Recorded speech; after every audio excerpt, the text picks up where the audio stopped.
성도 여러분, 마태복음 13장에서 우리 예수님께서 무엇을 말씀하십니까? 천국 비유를 말씀을 하십니다. 그래서 마태복음 13장을 가리켜서 천국 비유 강화라 그렇게 말을 합니다. 이 천국 비유는 7가지입니다. 오늘 읽은 그물 비유는 7번째 비유, 즉 마지막 비유입니다. 마지막 비유에 어울리게 세상의 마지막에 대해서 말씀을 하고 있습니다. 여러분, 히브리서 11장 믿음장이라고 하는데 거기 1절에 보면 믿음은 바라는 것들의 실상이라고 했습니다. 거기 나오는 위대한 믿음의 사람들은 하나님의 말씀을 따라서 보이지 아니하는 것들을 믿음의 눈으로 보면서 살았습니다. 여러분, 아브라함과 이삭과 야곱이 세상에 살 때에 장막에 살았다고 했습니다. 장막이 무엇입니까? 텐트 아닙니까? 임시 처소입니다. 재산이 없어서 그랬습니까? 아닙니다. 부유했습니다. 그럼에도 왜 장막에 살았느냐? 그 이유를 히브리서 11장에서 말씀하기를 하나님이 설계하시고 하나님이 지으시는 터가 있는 성, 터가 있다는 것은 영원한 성, 무너지지 않는 성, 저 하늘의 새 예루살렘 성을 의미하는 것입니다. 그 성을 바라보았기 때문이다고 했습니다. 마치 실상처럼 그 하늘의 집을 바라보고 살았기 때문에 이 세상에 큰 미련 없이 살았더라는 것입니다. 우리는 모세를 알고 있습니다. 히브리서 11장에 보면은 모세는 보이지 않는 자가 누구겠습니까? 하나님을 보는 것 같이 해서 모든 것을 참았다고 했습니다. 그가 이스라엘 백성의 지도자가 되어서 백성들을 출애굽시키고 광야 40년 동안 인도할 때에 얼마나 화가 나는 일들이 많았겠습니까? 그렇지만 무너지지 아니한 것은 보이지 않는 자를 보는 것 같이 하셨기 때문에 그러했다는 것입니다. 여러분, 우리 신앙인은 눈에 뵈는 역사의 흐름만 보고 사는 자가 아닙니다. 보이지 아니하지만은 하나님의 말씀대로 역사가 흘러가고 마감될 것을 믿고 바라보고 사는 자인 것입니다. 여러분, 오늘 예수님께서 말씀하시기를 천국은 그물과 같다고 했습니다. 이 시간 그물을 통해서 세상의 역사와 흐름, 종말을 믿음의 눈으로 바라보시는 여러분 다 되시기를 바랍니다. 여러분, 이 13장의 7가지 천국 비유 중에서 예수님의 제자들의 그 눈총을 가장 반짝이게 했던 비유가 무엇이겠습니까? 7가지 비유 중에 무엇이라고 생각하십니까? 그물 비유입니다. 바로 오늘 이 비유입니다. 왜 그렇게 했습니까? 그들은 대개가 갈릴리의 어부들이었습니다. 얼마 전까지만 해도 그들이 직업으로 날마다 종사하던 일을 예수님께서 지금 말씀하시고 계시기 때문입니다. 오늘 본문의 천국은 마치 바다에 던져서 각종 물고기를 모는 그물과 같다 예수님께서 말씀하셨습니다. 여러분, 그물로 고기를 잡는 일도 그냥 한 가지만 있는 것이 아니더라고요. 바다까지 싹 쓸어오는 그물이 있습니다. 저인망이라고 하는 그물. 배에서 그물을 던져서 배로 끄집어 올리든지 바닷가에서 끄집어 올리는 것을 예인망이라고 하고요. 그 다음에 정치망이라는 것이 있어서 저 바다에 나가서 한 장소, 정해진 장소에 그물을 던져놓고 그 뒷날 와가지고서 그것을 건져서 고기를 잡는 것이지요. 요한복음 21장에 보면은 부활하신 예수님께서 저 갈릴리에 고기 잡으러 간 제자들을 찾아가십니다. 밤새 아무것도 잡지 못한 제자들, 그 제자들에게 가서 예수님께서 뭐라고 하십니까? 그물을 배 오른편에 던지라. 예수님 말씀하시니까 그 말씀에 순종해서 오른편에 던졌더니 고기가 너무 많아서 그물을 들 수가 없었습니다. 아마 고기가 컸던 모양입니다. 우리 요한복음 21장 11절 화면 보고 한번 같이 읽도록 하겠습니다. 시작. 시몬 베드로가 올라가서 그물을 육지에 끌어올리니 가득히 찬 큰 물고기가 153마리라. 이같이 많으나 그물이 찢어지지 아니하였더라. 여러분, 고기가 몇 마리라고 했습니까? 153마리. 그래서 저기에서 여러분 모나미 볼펜에 옛날에 보면은 153 찍혀 있었죠. 그게 바로 저기에서 나온 겁니다. 큰 물고기가 153마리가 있었는데 그 그물을 금방 보니까 육지로 끄집어 올렸다고 말씀을 합니다. 그래서 아마도 저 고기잡이는 예인망이나 또는 저인망 같은 그런 그물이 아니었겠나 생각합니다. 오늘 본문도 마찬가지일 거라고 추측이 됩니다. 여러분, 그물을 바다에 던져서 각종 물고기를 모으는 것은 무엇을 의미하겠습니까? 예수님께서 하신 말씀을 우리가 더듬어 볼 필요가 있습니다. 마태복음 4장에 보면은 우리 예수님께서 맨 처음에 네 제자를 부르실 때에, 갈릴리 어부 네 사람을 부르실 때에 하신 말씀이 무엇입니까? 나를 따라오너라. 내가 너희로 사람을 낚는 어부가 되게 하리라 말씀을 하셨습니다. 그리고 마태복음 28장 맨 끝에 이제 3년 후에 예수님께서 십자가에 죽으시고 부활하시고 그리고 승천하시기 직전에 제자들에게 부탁하시는 말씀, 대명령이라고 하지 않습니까? 너희는 가서 모든 족속으로 모든 민족으로 제자를 삼으라 말씀을 했습니다. 이런 말씀을 보면은 그물을 바다에 던져서 고기를 잡는 것, 이게 무엇을 의미하느냐? 이것은 교회의 선교 활동을 말하는 것입니다. 우리 성도들의 전도 활동을 말하는 것입니다. 여러분, 우리 교회도 주님의 말씀에 순종해서 그동안에 그물을 던져왔습니다. 우리 교회가 선교사를 3명 파송했습니다. 중국에, 인도네시아에, 또 말레이시아에 파송해서 그분들이 지금 열심히 선교 활동을 하고 있습니다. 또한 우리 교회가 개척교회를 합니다. 전도축제, 곧 새생명축제를 하고 매일 전도하는 날을 정하여서 또 전도하고자 합니다. 이것이 교회의 가장 중요한 사명입니다. 여러분, 교회의 모든 일은 복음 전하는 일에 집중이 되어야 되고 복음 전하는 일과 관련이 되어야 하는 것입니다. 선한 일일지라도 복음 전파와 아무 관련이 없는 일이라면은 굳이 교회가 그 일을 할 필요는 없는 것입니다. 직접적으로든 간접적으로든 교회는 복음 전파와 관련된 일을 하여야 교회답다고 말할 수가 있는 것입니다. 교회의 사업뿐만 아니라 우리 교회 내 각 기관의 사업도 마찬가지입니다. 복음 전도가 핵심이 되어야 합니다. 어떤 일을 할 것인가, 어떤 사업을 할 것인가, 복음 전도와 관련이 어떻게 되는가를 생각해야 합니다. 어떻게 같은 연배의 세 가족들, 어떤 같은 연배의 사람들에게 복음을 전할 수 있을까? 같은 연배의 세 가족들을 교회에 정착하게 할 수 있는지를 고민하고 기도하고 힘써야 하는 것입니다. 저는 앞으로도 우리 교회가 어느 교회보다도 복음 전도에 힘쓰는 교회, 복음 전도 잘하는 교회로 소문나기를 기원합니다.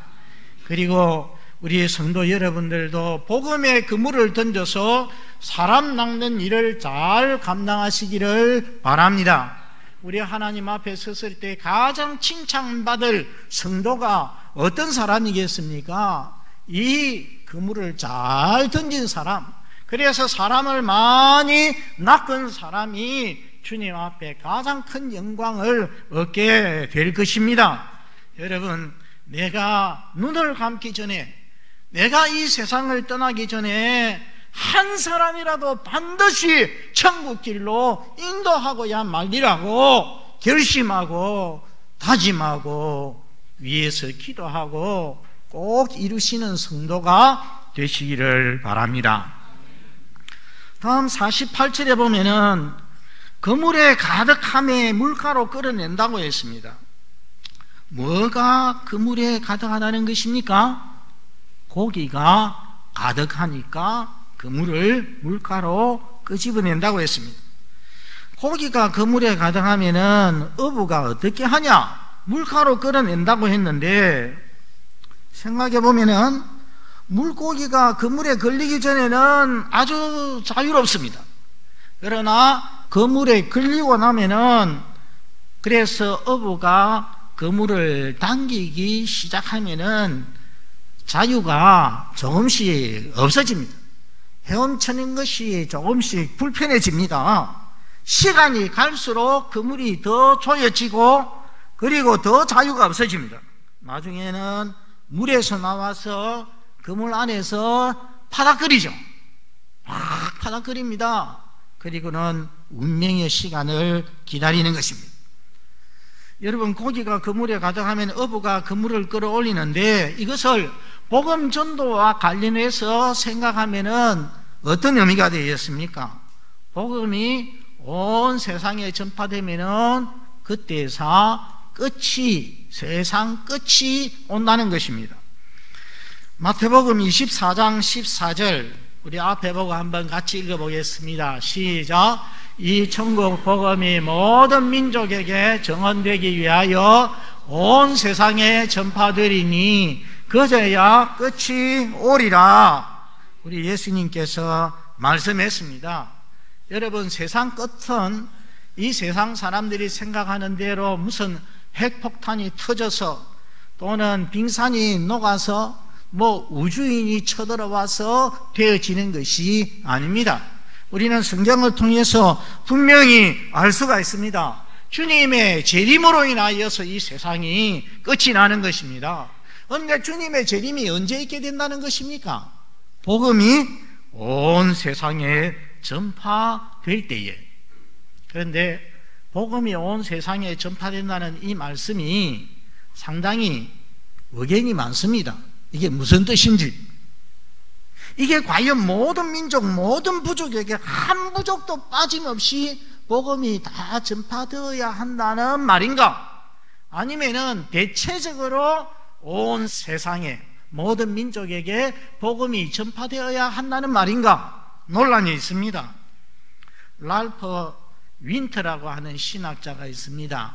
이 신학자는 1989년에 세계의 24,000 종족 중에서 12,000 중에서 12,000이니까 꼭 절반이지 않습니까?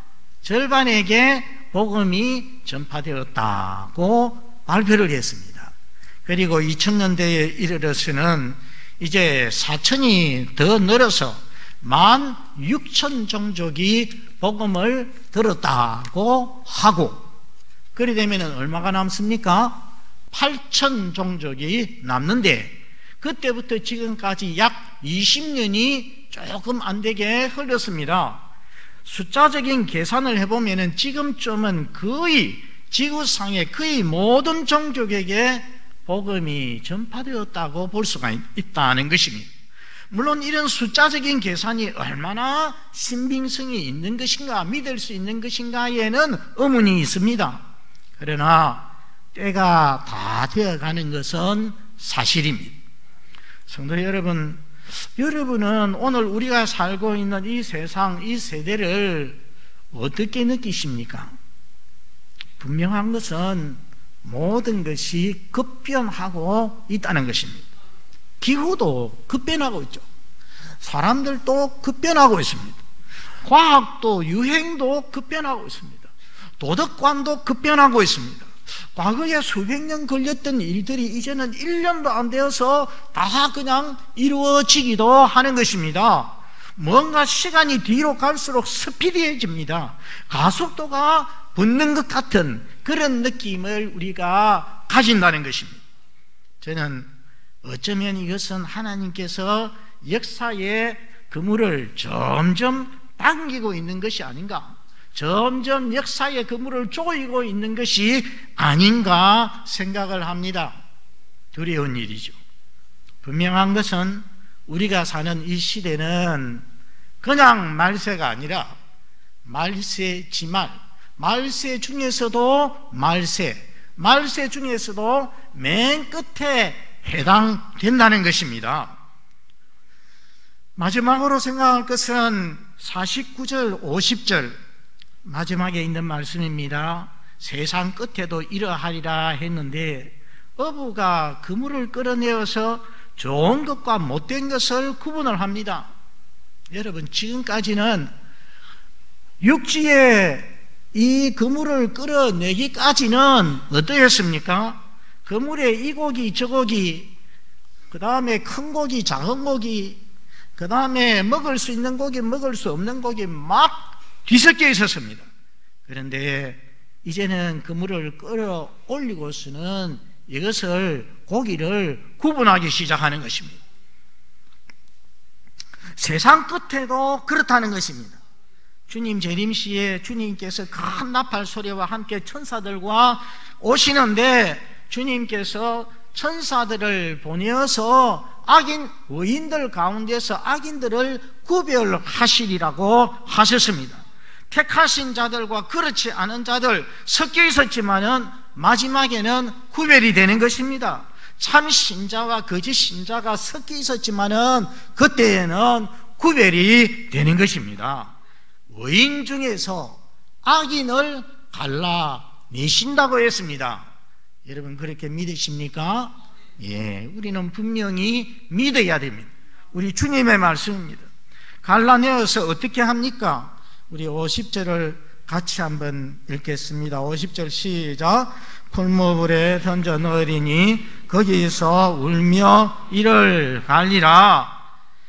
마태복음 25장 41절에 보면은 주님이 말씀하시기를 저주를 받은 자들아 나를 떠나 마귀와 그 사자들을 위하여서 예비한 영원한 불에 들어가라 말씀을 했습니다. 여러분, 우리 잠시 생각해 보아야 될 것은 이 그물 비유가 이 앞에 나온 6가지 천국 비유와 어느 비유와 제일 닮은 것 같습니까? 한번 생각해 보십시오. 맨 처음에 씨 뿌리는 비유, 두 번째 가라지 비유, 그 다음에 계자씨 비유, 그 다음에 누룩 비유, 그 다음에 보화 비유, 그 다음에 진주 비유, 6가지 중에서 오늘 이 그물 비유가 어느 비유와 제일 닮은 것 같습니까? 가라지 비유죠. 가라지 비유에 보면은 우리 예수님께서 거기 가라지가 난다고 종들이 와가지고서 우리가 뽑아버릴까요 하니까 놔두라. 그래서 세상 끝까지 가도록, 추수 때까지 가도록 했지 않습니까? 그리고 추수 때가 오니까 추수꾼들을 보내어서 먼저 가라지들을 다 솎아서 그것을 불에 태울 수 있도록 모으라고 예수님께서 말씀을 하시거든요. 오늘 말씀이 그 가라지 비유하고 아주 비슷합니다. 그런데 차이가 있습니다. 가라지 비유에는 악인의 운명도 말씀하시지만은 의인의 운명에 대해서도 말씀을 하십니다. 악인들은 불태워지겠지만은 의인들은 어떻게 된다고 했습니까? 내 아버지 나라에서 어떻게요? 뭐같이 빛난다? 해와 같이 빛나리라. 여러분, 그렇게 믿으십니까? 예, 해와 같이 빛나리라. 영광스럽게 되리라. 말할 수 없이 영광스럽게 된다고 했습니다. 그런데 이 그물 비유에는 의인에 대해서는 한마디 말씀도 없습니다. 그렇죠. 의인에 대해서는 한마디 말씀도 없어요. 무슨 말입니까? 악인의 운명에 초점을 맞추고 있다는 것입니다. 여러분, 악인들은 불못에 풀무불에 던져집니다. 여러분, 이게 진짜 불못일까요? 우리가 생각을 해봐야 됩니다. 여기에 대해서는 확신할 수는 없습니다. 상징적인 표현일 가능성이 높습니다. 우리가 여러분 이 세상에서 당하는 여러 가지 고난이나 고문이나 아픔이나 고통 중에서 불로 지지는 것만큼, 불 속에 들어가는 것만큼 더 무섭고 고통스러운 것이 있습니까? 아마 없을 겁니다. 일반적으로 볼 때에 불 속에 던져지는 것이야말로 가장 무섭고 고통스러운 일이죠. 여러분, 그렇기 때문에 불못에 던져진다, 그렇게 한 것일 수 있다는 것입니다. 현실은 이 상징적인 표현보다도 훨씬 더 가혹할 수가 있습니다. 세상에서 겪은 어떤 삶의 비참보다도, 고통보다도, 고난보다도 비교할 수 없는 고통을 겪게 된다는 것입니다. 그래서 계시록 14장에 보면은 고난의 연기가 세세토록 올라간다고 했습니다. 그 불못에 불신자들이 던져지는데 그 고난의 연기가 세세토록, 영원토록 올라간다는 것입니다. 거기에서 울며 이를 갈미 있으리라. 왜 그러게 하겠습니까? 왜 울면서 이를 갈겠습니까? 극심한 고통으로 인하여서 그리할 수가 있습니다. 자기의 죄로 인하여서 후회하면서 그리할 수가 있습니다. 또한 분노로 견딜 수 없어서 그리할 수 있습니다. 울면서 이를 갈미 있으리라. 성도 여러분, 세상 끝이 이렇게 될 것인데 우리가 어떻게 해야 되겠습니까? 두 가지 말씀을 드립니다. 첫째는 우리에게 주신 믿음 굳게 붙잡아야 됩니다. 여러분, 우리가 세상에 사는 동안에 하나님께서 우리에게 믿음을 주셨지만은 이 믿음을 뺏어가기 위하여서 마귀가 우리를 시험합니다. 우리를 유혹합니다. 때로는 핍박을 줍니다. 그래서 어쩌든지 하나님에게서 멀어지고 하나님에게서 떨어지게 만들려고 하고 있습니다. 여러분, 오늘 이 예배에 참석한 우리 모든 성도들은 어떤 시련과 유혹에도 흔들림 없이 죽도록 충성하는 성도가 되시기를 바랍니다. 죽음이 와도 흔들리지 아니하는, 그래서 끝까지 신앙하는 그러한 성도 다 되시기를 바랍니다. 또 한 가지는 믿지 않냐는 가족, 이웃, 친구들 버림받지 않도록, 영원한 불못에 떨어지지 아니하도록 기도하고 전도해서 함께 천국 가도록 해야 됩니다. 여러분, 우리는 부자와 거지 나사로 비유를 잘 알고 있습니다. 부자가 죽었습니다. 지옥불에 떨어졌습니다. 너무 고통 가운데서 눈을 들어서 보니까 저 천국에 아브라함, 믿음의 조상 아브라함이 있는데 자기 문간에 거지로 살던 나사로가 거기에 이 아브라함의 품에 천국에 있지 않겠습니까? 그래서 뭐라고 합니까? 아버지 아브라함이여, 나를 불쌍히 여겨서 나사로 시켜서 손가락 끝에 물 조금 찍어가지고서 제 혀에다 좀 닿게 해서 좀 시원하게 해 주십시오. 그러니까 아브라함이 너와 이곳이 거리가 멀어서 건너갈 수도 없고 올 수도 없다고 했죠. 그러니까 이 부자가 뭐라고 합니까?